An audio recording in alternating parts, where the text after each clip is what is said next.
So here we're doing this again. This is going to be clunky as usual. What was I talking about? Oh, how heated rivalry connects us and isn't just escaping into fantasies of story, but instead art has the opportunity to connect us with each other and gives us more things to actually talk about. It gives us fodder to fuel our our conversations. And if anything, maybe it's inspiring more intimacy because people have more to talk about now. And it's kind of like the mirror that allows that to happen. So, um, back to that quote though that I was talking about from Sex Education, there it's not just that there are rich fantasy worlds to escape into. Um, but the part that I love is that they're brave enough to show the weirdest, most vulnerable sides of themselves in their work, which helps a lot of people not feel as alone. And being brave enough to be vulnerable and share the weirdest parts of yourselves is I think something that real art does so beautifully. And what I hear in that is actually truth. That there's art, artists who can really do this, not just to be aesthetically pleasing, but who do exactly this, are brave enough to show the weirdest, most vulnerable sides of themselves, are really showcasing what it means to have truth on display. And I think what's so powerful of that is that then we connect at the level of truth. We're not just connecting because of proximity or because of desire to, be around something or familiarity. That might sound really abstract, but I think what I'm trying to say is that if we are willing to put those pieces out and say, here, this is this is something true, then when people resonate with it, we are actually relating at the level of truth. This is a little nod in the direction of what I've been hinting at around truth as a relationship.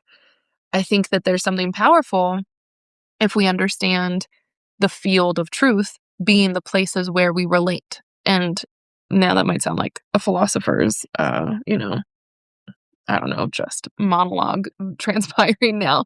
But there's something there. I'm just gonna say it. And I think that art helps us get there when we know that. That it is about truth. So, okay, because of the technical difficulties, I'm already feeling even more discombobulated than I already was. But to let me find myself again this week. I wanted to talk about the epistemology of intimacy, being in the process. Earlier, I said something about liberation is local. This was the first week off of it. Not having a page feels a little disorienting to anchor into.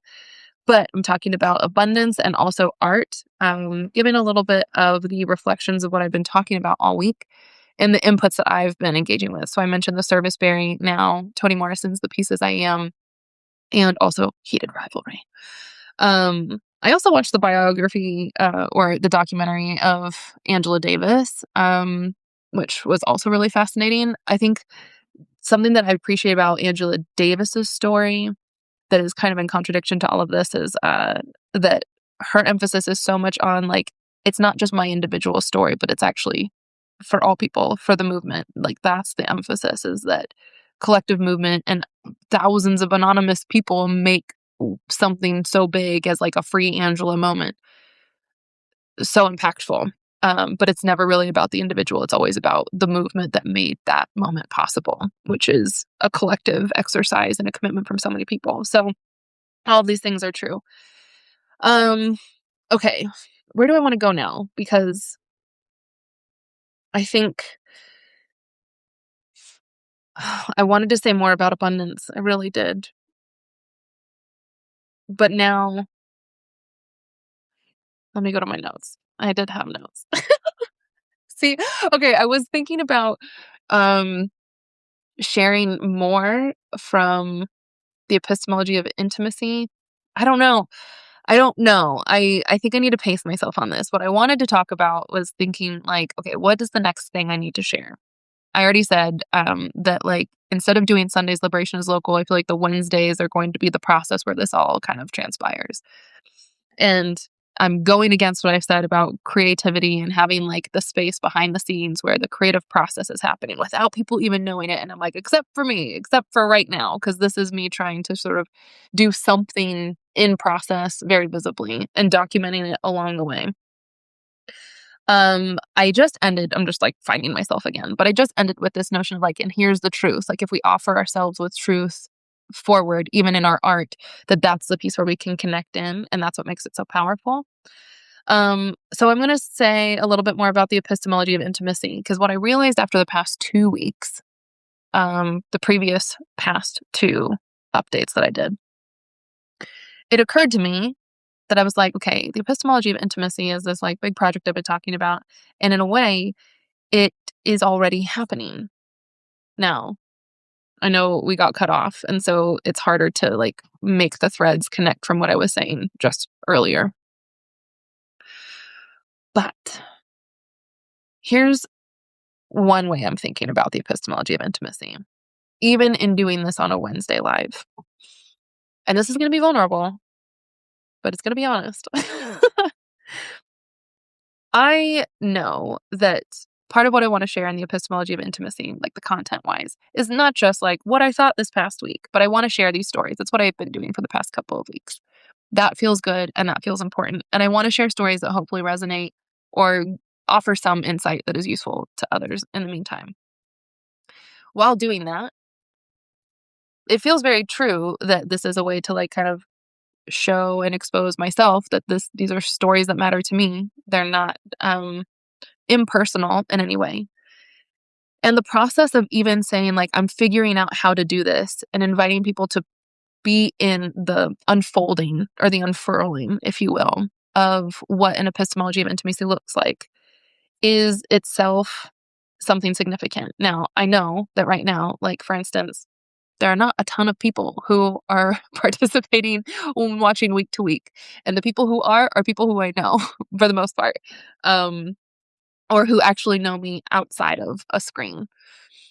And it may also be true that there are some people somewhere far away, just elsewhere on the internet, that are able to watch this if they want. Now, that's an interesting thing for my brain to grasp because immediately I could say, "That feels vulnerable." I don't know who those people are. I don't know who's watching, and all of this is going up on YouTube, it's available online. Like, if this is truly a documentation process, it's all live, it's unedited, it's raw. Like, I could say things that I regret and wanna take back down the road. That's the nature of learning anyway. We make mistakes. Nothing's perfect.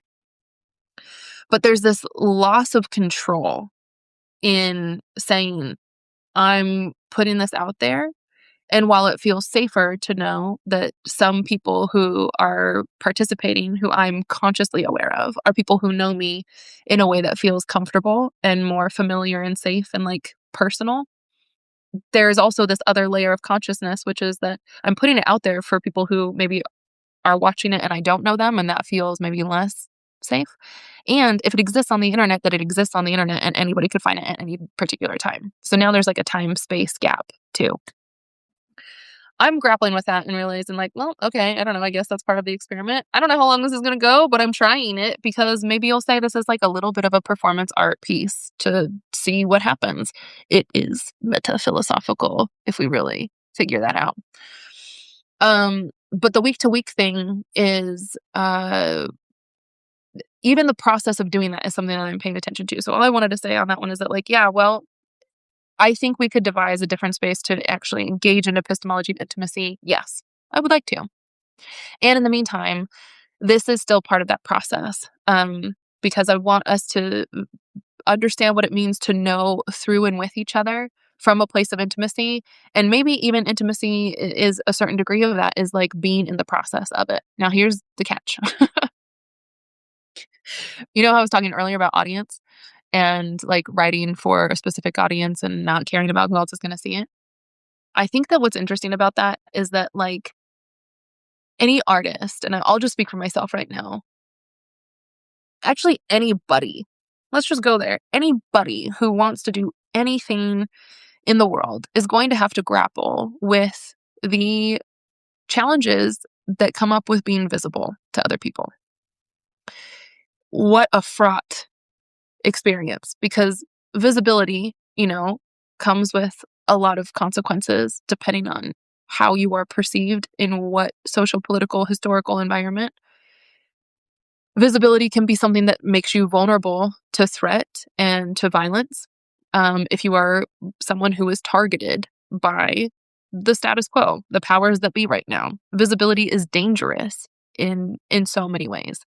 And visibility is necessary in order for us to actually see and be seen, which is kind of the basis of what everybody's looking for in what we would call like our most profound and loving and human sort of connections, like to see and be seen, to be known to one another, the intimacy of like, I see you and you see me, and that's how we connect. Um, and isn't that what, again, like that quote about art is trying to do, is like to help people feel less alone because there's something of like presence. We're here with one another. You can't do that if you're unwilling to be visible or be seen. And we can't do that if we are incapable of actually seeing other people. So I think that there's like an element of irony in the way that I'm choosing to do this week by week online in a very public way, which I think at this point and maybe forever will be hardly visible to masses, you know? Like, despite it being public and despite it being on the internet, this could very well go down as like one of those things where like maybe 10 people saw it forever, and that would be fine. It would also be funny, because the capacity, or at least the potential for heightened visibility is always there if it lives on forever. Just like any book that anybody wrote. If a book exists, it's there. It's in the world. We could go find it. We could read it. And how many people are actually going to read it? Think about this with Audre Lorde, right? Part of my like heartbreak around this is that so many people will quote Audre Lorde and have not read Audre Lorde. What does that mean? Like, do you not want to get to know Audre Lorde? And in some ways, I think that comes down to like time, or people would say, I don't have the space or the energy to really dedicate to getting to know this person through their work, which just translates into I don't have the time or the space or the capacity to get to know somebody else in real life. If you aren't the kind of person who's willing to sit and patiently over time get to know and maybe even revisit over and over again the work of someone to really understand it, then how are you doing that also with people? It's the same kind of skill to get to know people. It happens over time. We become more familiar. You might be like, oh, yeah, I ran into them once. We had a really great conversation, but that doesn't mean I know them. Just like, oh, yeah, I read this essay once. That doesn't mean I know them. The fascinating thing about this is that, like, there's something about a want and a will to know. I think that I'm just going to keep leaning heavily on heated rivalry right now because the just emphatic passion that is being expressed for this is that people are rewatching this show over and over and over again already. There's something about this desire and this want to be with the characters, to be in the story, and to understand, like, oh my God, did you catch that little hint, the bit of foreshadowing, that detail in the way that they shot this? Do you understand the symbolism of this gesture or the parallels and the visual structures? Like, people are analyzing this show from a place of like deep passion, which expresses this want to know. And you have to wonder, okay, it's beautiful. It is a beautiful, beautiful piece of art. I love that this is happening culturally. And still, you wonder, there are so many pieces, so much human expression and experience and true love poured into just innumerable, countless examples of art and work and labor that is equally valid and equally worthy of such attention and awareness, and we don't have that. I wonder, maybe part of the heat of rivalry, myself included, is like I wanted to be a part of understanding what was going on, and now I feel like I can. I see you. I get it. We have this connection now. Beautiful. So there's something about connecting with the art itself, but there's also something about the way that art can connect us. And I feel like that's something else and important for us to like pay attention to and be really conscious of. All of this I'm paralleling again with like how we are with each other in our real personal lives, like actually in our presence in our relationships. But for me, let me just wrap this up nicely a little bit. Someone once said to me, about a year ago when I was doing all my funny little projects, um, and making it very difficult for people to find me. I mean, like, a video cuts out and like, I don't know what I'm gonna do now with the second video. That seems uncomfortable and weird, but it's not that big of a deal because most of what I do is kind of messy and chaotic and disorganized, from a logistics technical standpoint. But because of that, this person said something to me that really struck me, and he was like, "It's kind of on brand for you to make people work a little bit to follow along." And I was like, "Oof, that's not great business." On one hand, most people would say, if you're gonna try to build business, like, make it as easy as possible to get what they need from you. You are just delivering it to them on a silver platter, like, before they even have to ask for what they think they want. They don't even have to know. You've already delivered it. That's not the case with me, and I think it's interesting, like, for me to put that frame on something like this, because, like, one of my first live videos that I did, I was, like, talking about my website and how I broke all the website conventions and just put so much copy on there that you would have to spend hours reading all of this stuff. And it's not streamlined, it's not efficient, it's not to the point, and it's not selling anything. Similar to this, I mean, last week I spent almost 2 hours.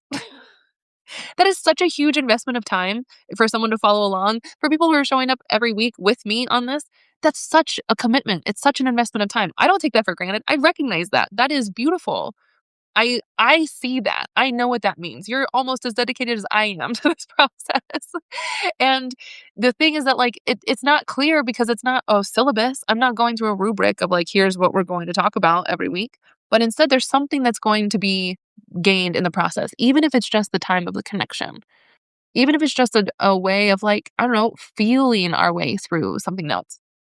So when I'm thinking about the epistemology of intimacy and if this like weekly live update becomes sort of the centerpiece for it or like the anchoring space, the container for that, there's something about the emergent quality that I named earlier of like just seeing what happens. And there's also something about literally, I think, being in the process. I tried to title this live update as like something is already happening is a way to gesture that, like, it is happening if we're doing it.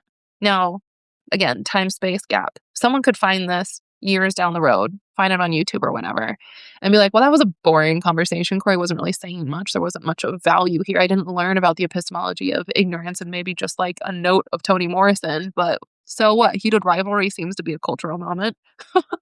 And there maybe isn't a lot of substance, but I think that that's maybe there's reality to gather there too. Like, it's not always so deep. Sometimes it's just being in it. And that's how a relationship is forged. That's how learning happens. It's just showing up for it and seeing what emerges. Um, so anyway, I think clearly, if it isn't obvious, I'm always talking to myself when it comes to this too. This is me like externally processing for myself to make sense of my own choices. But I really think that there's for me, I've just been trying to like embrace the what now. And at the very beginning of this video, I said, I feel a little disorganized, a little discombobulated because I don't have that strong structure guiding me. But anyway, that's okay. This is like the messy middle part of it. That's just what happens. Let's see if there's anything else here that I wanted to offer. I didn't, I don't think so, honestly. Um, I I did have some like little inklings, you can tell because I had the books handy, of talking a little bit about truth and art and ignorance and how this happened. Actually, yeah, let's do it. I want to tell one story. I'm going to tell one story. And this is a story I've been wanting to tell for a really long time. Because if someone were to ask, like, Corey, when did you know you were wired like a philosopher? I would say the most obvious route was when I was 16 years old. And it was with this book, The Things They Carried by Tim O'Brien. Now, I'm happy with this. This is going to be a great way to kind of wrap all of this up because I started this week's live by naming, actually, it's important for us to be explicit about what's happening culturally, politically, um, across the world, internationally, in terms of war and violence and all this stuff that's happening. Like, that's real. And we have to be able to grapple with that. And then another major theme of this update is about art and the role of art and telling the truth in our art and doing it in a political way that moves us in a certain direction, not just for the sake of sheer expression, but instead to carry a message because art is so powerful as a way of connecting us. Maybe it's because of the truth, maybe it's because of the vulnerability, maybe it's because it gives us, I don't know, some more leeway in saying things that need to be said, but also a little bit more room to express it in a different kind of way that can hit differently. That is like a little note to pay attention to because that's going to be a thread for so much of my work moving forward. It already is, but like how does it feel to say it in a certain kind of way, or how are we expressing the truth of our reality and the messages we're trying to like connect through? The how of it is so critical. So one example that I will give is that this book, The Things They Carried by Tim O'Brien, if you're not familiar with it, it's basically a war novel. And it's pitched as a fictional novel about the Vietnam War. The things they carried are the things that the soldiers carried, U.S. American soldiers, into Vietnam. I will say it was odd for me to have this be like the book that changed my life because ever since I was a kid, I've been like obsessed with peace and world peace and anti-war and anti-violence. And like that has been such a strong theme through my whole life as long as I can remember, knowing that like war is bad. And this book actually came into my life kind of in a like bizarre way. It was I remember I was getting ready to move from Idaho to California, leaving my parents, my father and my stepmom, who I lived with in Idaho, to go live with my mom and my stepdad in California in the middle of my sophomore year. So I was 15 years old. And we had ended a unit in my English class just before going into this winter break. And I'm like, guess I'm going to peace out and not see any of these people anymore. Everybody I've gone to school with for so many years.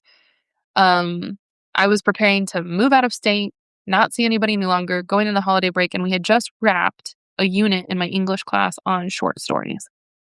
I don't remember what book I read for short stories. Probably didn't do that great on my project. But one of my peers, his name was Ross, he was like, well, I don't need this anymore. This was the book that he chose for his short story assignment, whatever it was that we were supposed to be doing. And he was like, I don't want this. Anybody want my book? And I was like, sure, I'll take it because I'm moving and I could use a book. So this book actually came to me just like on a whim because Ross didn't want it any longer. And I read it as I got to California. And I remember being so struck by it that I immediately read it again. This is kind of like a heated rivalry moment. Like, what was that? I need to do it again. I need to be in this process once more to really like understand what happened here. There's just so much going on and it affected me so deeply. Powerful again, because the things they carried is not graphic. You know, it's about the Vietnam War. There are graphic scenes. And that I think is part of what struck me so much was that like there's a way to write about war and violence like Vietnam in a way that for my 15-year-old brain, this was a big deal. But beyond that, this is when the philosophy kicked in and I was like, hold on, something's happening here. I remember being really, really confused by the fact that this was written explicitly as a fiction novel. Hold on, I have to show you something. This is so cute. I just saw this. Look, I signed the book. This is my 15-year-old handwriting with a little flower. How cute is that? I signed my books now, with like my signature, my adult signature. But how adorable. 15-year-old me was like, well, this is my book now. That's cute. Okay, back on track. So the things they carried is written, and I'm gonna say this, like I started as a child that was like a work of fiction by Tim O'Brien. And then as I read it, I was like, but this does not read like fiction. This reads like real life. I mean, the names, it's hard to discern if these names are of real people or if these are names of characters, and I think that obviously is intentional, but the line is so blurry between what is fiction and what is actually something that happened from a war experience. Now, I don't know. I didn't actually look too much into Tim O'Brien in terms of what his life is like. I'm assuming he knows something about Vietnam. But then I'm going to find this. There's a particular chapter in the book that to me was like, this is fucking with me. This is really fucking with me. Okay, page 67. It is how to tell a true war story. Now, the notion of truth obviously is explicit in this. And the first line in this chapter, if you can see it, is "This is true."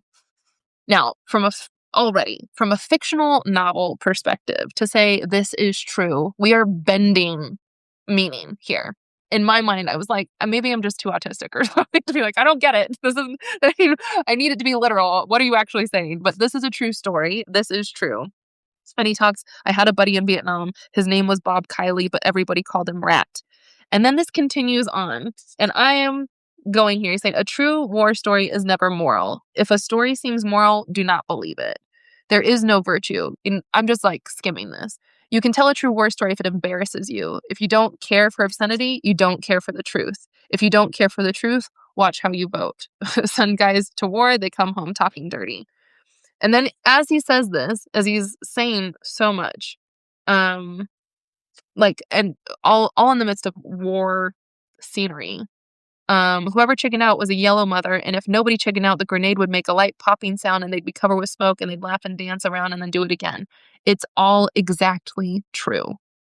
It happened to me nearly 20 years ago, and I still remember that trail junction, those giant trees, and a soft dripping sound somewhere beyond the trees. This is when somebody, in this scene, I think particular, someone blows up and is their fleshy parts are dangling from the tree.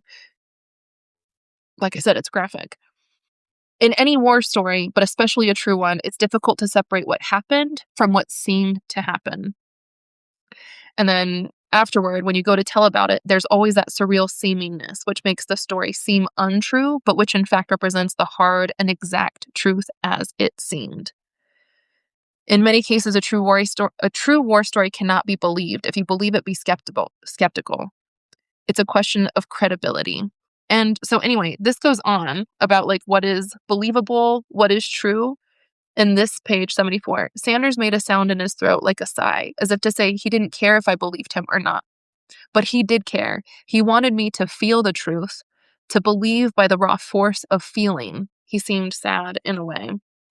And so this goes on. You can tell a true war story by the way it never seems to end. Not then, not ever.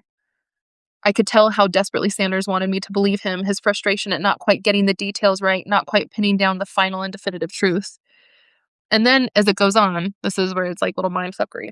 And then again in the morning, Sanders came up to me. The platoon was preparing to move out, checking weapons, going through all the little rituals that preceded a day's march. Already the lead squad had crossed the river and was filing off toward the west. I got a confession to make, Sanders said. Last night, man, I had to make a few things up. I know that. The glee club, there wasn't any glee club. Right. No opera. Forget it, I understand. Yeah, but listen, it's still true. Those 6 guys, they heard wicked sound out there. They heard sound you just plain won't believe. And it goes on. But I remember this book really messed with me as a kid, because the way I would summarize the takeaway of the things they carried was that sometimes the truth of the experience is more true than what really happened. Or it's hard to differentiate what really happened based on the experience that we convey when we're trying to show and share the truth. And that's where art becomes so critical, because there's this blurriness that allows for the truth of experience and the truth of what happened to somehow be in this little dance. And I feel like maybe that's the way of getting to know each other too. I want to talk at some point to further elaborate this notion of truth as a relationship. There's a visual element that I want to introduce about how I'm thinking about truth as a relationship. But there's something important about the fact that we can never know the facts of details in exhaustive, certain order. And just because something doesn't go comprehensively, A to Z, top to bottom, whatever, doesn't mean that it's not still true. Now, this is going to sound contradictory because I often also say you can't be mad at the facts. But I mean that as like you can't argue the facts. Like if it's true, it's true. And regardless of how you feel about it, it's still the facts. Like we can not like the situation. We can disagree with it on a moral and political basis, but you can't be so mad at it that you deny the truth of the facts. This is complicated when we say, well, we don't have to know all of the things to be able to grasp the truth of something. We might even get the truth of something from a fictional story. And maybe a fictional story is able to convey something about the truth of our experiences in a way that is more, I guess, like faithful to the reality than just trying to say what happened is. I'm not saying anything that's like so revolutionary. I'm just trying to say this is why art matters and why creativity matters and why there's something about our capacity to engage and relate with each other in a way that has that little bit of effort. Like, when people are like, I don't get it. They see art and like, I don't get it, or it doesn't do anything for me. I think that says so much more about the person than it does about the art most of the time, especially if the art is political in nature. It has everything's political, but it has the intention of showcasing something about our realities in a way to move us towards a better future around it or to change us in the way that we engage with it. So all of that is to say, this book, when I was 15, is probably what got me interested in epistemology and understanding what is true, what is real, what certain things feel like, and what the meaning is that gets conveyed based on the effect it has on us. Um, I wanted to kind of tie that in eventually to the epistemology of ignorance, but I think we'll just have to get there. All of this is rooted in the epistemology of intimacy, and especially from at least the angle of how open we are to really making meaning through what we share and how we share the truth of our experiences as the fodder to connect us even further and share our knowledge, share what we know. And I guess also just my very grateful plug for Heated Rivalry, among many other pieces of art, but like, yeah, I love it. I'm obsessed. Love it so much. Okay, that'll be how I end this one. I'm so much in the process, and I don't know what will happen next week, but that's kind of the point, isn't it? So, thanks for joining. Thanks for being here. Thank you so much. If you want to keep updated and engage with this, you can follow on coriwong.substack.com, my want to know newsletter, or just coriwong.com. There's a love and artist page that has lots of different ways that you can support me and find even my coloring book. Okay, be well, everyone. See you soon.